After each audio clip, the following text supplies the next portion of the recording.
So the largest gathering of human beings, since we're talking about human capital, let's look at the largest gathering of human beings in the world is the Kumbh Mela festival in India. 100 million people gathered there last year. And in India, when we say 100 million people, it's not a figure of speech. It means there were actually millions of people. And I know because last year in Allahabad, I was one of those 100 million people in that crowd. And this festival also attracts the largest gathering of Hindu holy men, yogis, career spiritualists, mystics. And for them, focusing on this aspect of the human capital is an important part of their life. And much of the time is given to contemplation, meditation, reflection. So last year at the Kumbh Mela festival, I was walking along the banks of the river Ganges at 7 a.m. in the morning, and I saw this sadhu, this Hindu holy man, as the sun was coming up. He was not in a yoga pose. He was not chanting Sanskrit mantras. He was not lost deep in meditation. Instead, he was jabbering away on his cell phone. And I thought, what are we doing with the amazing technologies that we are building in Silicon Valley, driving to distraction these professional meditators? But in all seriousness, we have built an amazingly connected technology world. There are estimated 7 billion people in the world and 6 billion of these mobile devices. This is unprecedented in human history. This has become the most pervasive technology in human history, which means more people have access to one of these devices than have access to clean drinking water or electricity. And we haven't quite stopped there. Now with wearable computing like Google Glass, these have become like the 79th organ in our body.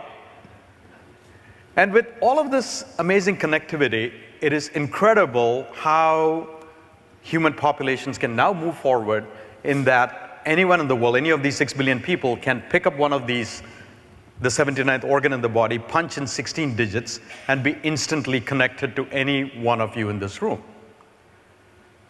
But in the midst of all of these technologies that we carry around that has changed our work, there's one piece of technology that is the most complicated, most complex, most sophisticated piece of technology that is universally available to every single human being on this planet. Whether you are a cowherder in Uttar Pradesh or you're one of an IIM alumni CEO sitting here, we all have access to the same technology. What is it? Exactly. It is our brain, along with our body, our breath, our consciousness, that is one of the most sophisticated technology known to us. And it is the one piece of technology we use every single day of our lives. Think about it. Everything that you experience in the next 24 hours has to be processed by this technology. Your view of the world, your experience in life is defined by how this technology processes it. Whether it's a piece of content you hear at this conference, a piece of food you eat today, or a slice of music you will listen to, this technology has to process it. And that puts us in a very paradoxical, difficult situation. There's a daily battle we have to wage in our hearts and minds. It's like an inner Kurukshetra, or in yoga philosophy, you would call it Dharma Sankata. What is it? On the one hand, for this technology to be in a state of peak performance, it has to go into periods of retreat. It needs its moments of quiet and contemplation. And yet, the choice of work that every person in this room has chosen, the kind of technologies that we use every single day, actually pulls us in the opposite direction with the rings, with the tweets, with the pings coming to us 24/7. It's relentless. So how do you reconcile the two? How do you occasionally unplug from what I call the internet and plug into your internet? Is it even possible that in the midst of whatever that is you do for a living, that you actually have the time and the spaciousness to nurture the spirit, this most important technology that we carry with us? Or is it a losing battle? So I believe it is actually possible, even though I live a pretty busy life in the midst of Google and in the midst of Silicon Valley. I've actually walked into the lion's den. I am the drug dealer who's making more of these technologies and putting it into your hands. But in the midst of all of this, I practice 5 rituals that seem to work very well and serve me. And this is what I want to talk about for the next 12 minutes or so. The first of this is something I simply call focus on the essential. Ask yourself the question, what is truly important in your life? What is deeply meaningful to you? As Goethe, the German philosopher, said, things that are more important should not be at the mercy of things that are less important. So how many essentials do you need? Start with 1, maybe 3, maybe 5 at most. 14 years ago, I was running a Silicon Valley venture-funded startup company. It was a very busy, intense period in my life. So I needed some space. I needed to take some time off. So I went away on a retreat to a Benedictine monastery on the Big Sur coast in California. And at this retreat, I was spending time in silence and contemplation and reflection. And it struck me that my company has a business plan, and I have no business plan for my life. So that's what I spent the retreat writing. And I wanted to get it down on 1 page because I could hold that page and say, these are the organizing principles of my life. But I wanted to push it even further and get it down to 5 words. So distilled it to 5 words, and I carry those 5 words on my fingertips. And for these 14 years, what I choose to do with my time and energy are driven by these 5 essentials. So the question I'm going to ask you is, what are your essentials in your life?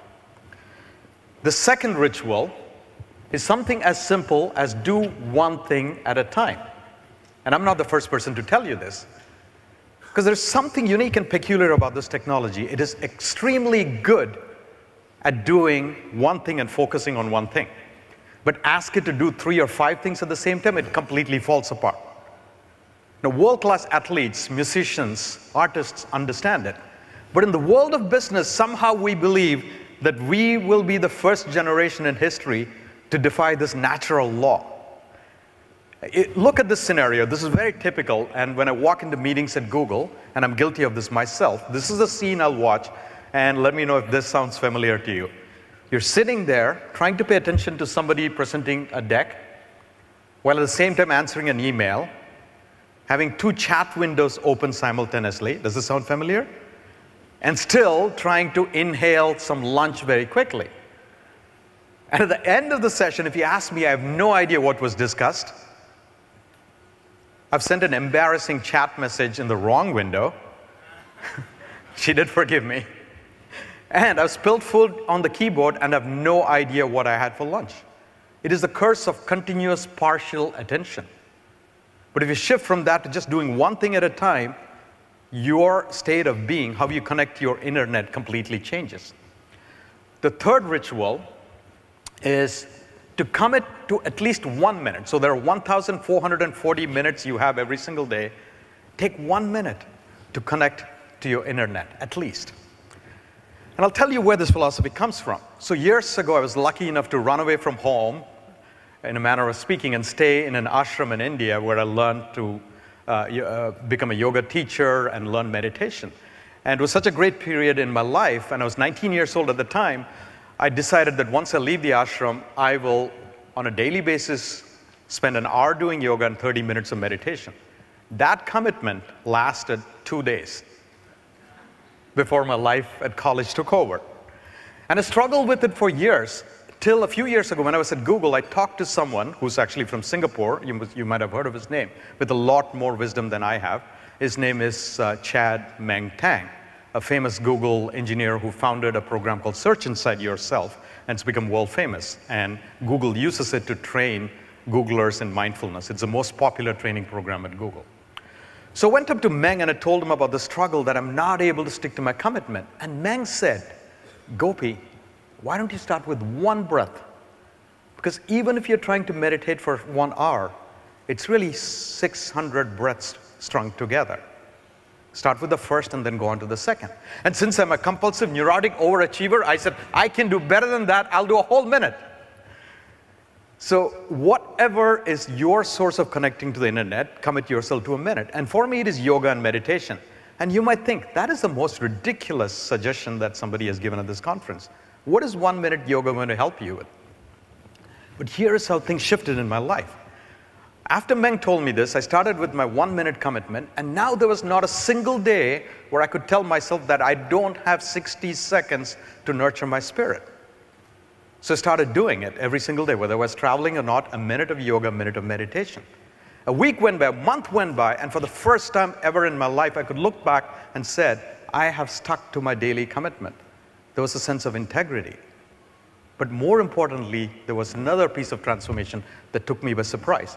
Often I would sit for a minute of meditation on my cushion like I did this morning, and then the thought would come, why am I, this is so sweet, why am I leaving this to rush off to do something else, to check email, to return calls, when I could be spending another minute, another 3 minutes, and very soon that 1 minute easily stretched into 10 or 20 minutes. And that's how the inner transformation started happening. The fourth ritual that I would suggest to you that seems to work for me is this concept of sharpening the saw. And I learned this concept first from Stephen Covey, and he gives this example that if you're a woodworker, you use your saw every day, and by the end of the day, your saw has become blunt. On a daily basis, woodworkers sharpen the saw, otherwise they lose the productive capacity as woodworkers. Very simple concept. And for us, as knowledge workers, people who deal with information and so much of intellectual content, the saw, the tool that we use on a daily basis right here, our body, our breath, our brain. And on a daily basis, if we are not sharpening the saw, our productive capacity comes apart very quickly, as the panelists in the previous session were talking about. So how do you find the time for renewal in the midst of everything else that is clamoring for your attention? My suggestion, my ritual is to put at least one non-negotiable appointment on your calendar every week. I'm talking with just one among the entire 7 days in the week that you'll hold on to. You tell everyone at work, you tell everyone in your family that this is my 1 hour or 30 minutes of renewal, at least on a weekly basis, that I'm going to hold sacred every single day. So I have a couple on my calendar, and one of them is every Monday I teach yoga at Google. I founded a program for the Googlers. It's called Yoglers. And for 8 years that I've been at Google, I've been leading this program every single Monday. And every Monday, I'm there outdoors, and I haven't missed a single class in 8 years. Because that is my one non-negotiable commitment I refuse to let go of. And even when I'm traveling, I make sure someone leads the class at Google while I will teach in whatever office I'm traveling to. So what is your non-negotiable appointment each week that you will hold sacred to connect to your internet? And the last ritual, and I would say this is one of the most important one, is ask you to find meaning and purpose in whatever it is that you do for what you call your job or your work. So are you doing your job because it generates a paycheck? Are you doing it because you're chasing some labels, a set of alphabets that can go on your calling card? Or have you chosen to do a job, like many of the speakers yesterday during dinner time came up and spoke about? Are you doing it because it is a source of meaning and purpose? And every one of us has to find that in order to really find the meaning of work, in order to really connect to your internet. So I'll leave you with my own story of why I go to work at Google, underneath all of the things I do on a daily basis. And for that, I have to take you on a journey, a personal journey, to this village in southern India called Chittilancheri in Kerala, which is where I'm coming from. I arrived yesterday. This is my home village in Kerala in India, rice farming village. And this is where my grandparents grew up as poor rice farmers, marginal subsistence farmers. And this is where my parents grew up as the children of poor rice farmers. And they had a very modest life. They grew up without electricity. They grew up without running water. They never got a chance to go to college. 10 years of a rural Indian village school in Kerala was the only education that they got, modest at best. But they went on to create the circumstances so that their 4 children, me and my 3 siblings between us, got 10 college degrees, including 2 from US Ivy League business schools and 2 IIM degrees in the family. So people often ask, what caused that kind of social mobility in one generation? And it's very simply access to information. But it was very slow access. I remember when I was looking at graduate schools to apply to, I took an 8-hour train journey from Tiruchirappalli, where I was studying at the National Institute of Technology, all the way to Chennai, because that's the only place I knew in all of South India where I had an access to a US World News guide to graduate schools. But I took that 8-hour train journey. Now, we won't wait for 8 seconds on our mobile devices. When I go back to the village, as I do every year with my family, I look at the village school where my mother studied. And in terms of infrastructure, that school looks pretty much the same, except for one difference.